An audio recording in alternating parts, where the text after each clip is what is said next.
Today's Catholic Mass readings and Gospel reflection. Monday of the 31st week, November 6, 2023. Feast Day of Saint Leonard of Noblac. First reading is taken from the book of Romans chapter 11, verses 29 to 36.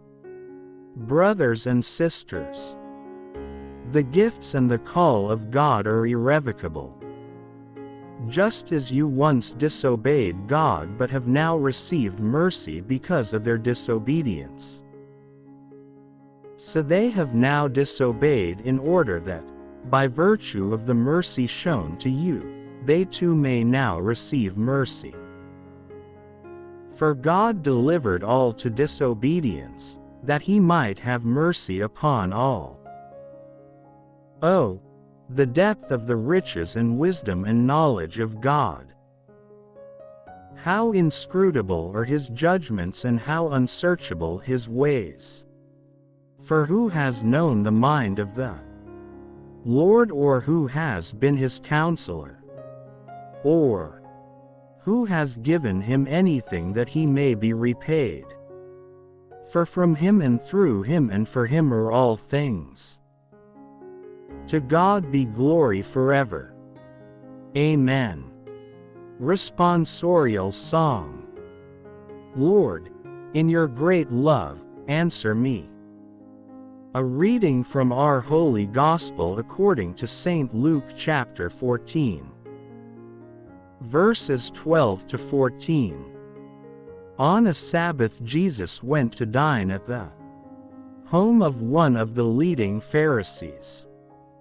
He said to the host who invited him, "When you hold a lunch or a dinner, do not invite your friends or your brothers or your relatives or your wealthy neighbors, in case they may invite you back and you have repayment.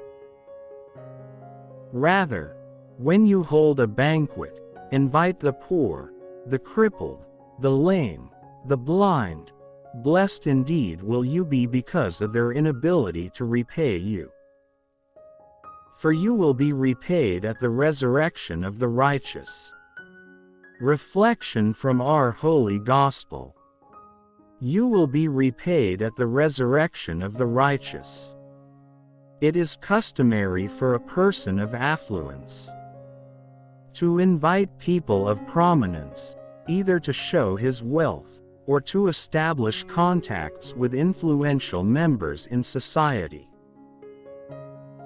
Jesus calls the attention of his Pharisee host and the guests to this practice of quid pro quo, that is, doing acts with expectation of some favor or advantage in return. Jesus invites them to widen their perspective by inviting not only their friends, relatives, and rich neighbors, but contrary to the usual practice, the poor, the crippled, the lame, the blind, who would not be able to reciprocate them in any way. By showing generosity to the poor, they will be recompensed by God at the resurrection of the righteous.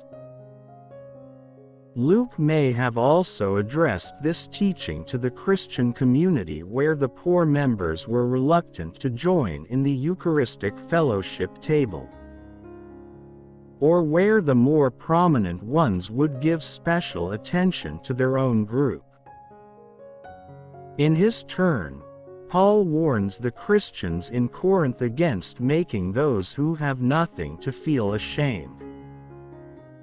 He reminds them that when they come together for the celebration of the Eucharist, they should wait for one another.